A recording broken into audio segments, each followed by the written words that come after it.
హా, నా gratitude journal fill చేసేసాను. నా స్కిన్ కేర్ రొటీన్ అయిపోయింది, నా డెంటల్ హైజీన్ అయిపోయింది. I love it. ఇంకా నేను పడుకోవడానికి రెడీ.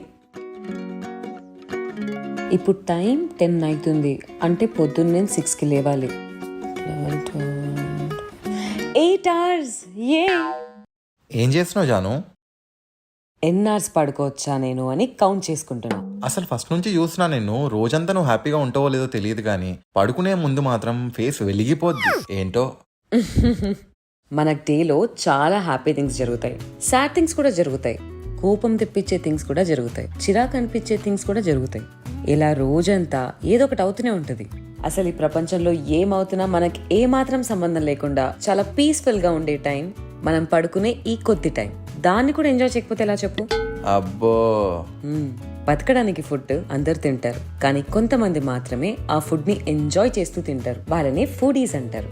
నాలాగా. కరెక్ట్. అలానే పడుకోవాలి కాబట్టి పడుకునే వాళ్ళు చాలా మంది ఉంటారు, కానీ ఆ పడుకునే టైంని కూడా ఎంజాయ్ చేసే వాళ్ళే నా లాంటి వాళ్ళు చాలా తక్కువ మంది ఉంటారు. కరెక్టే.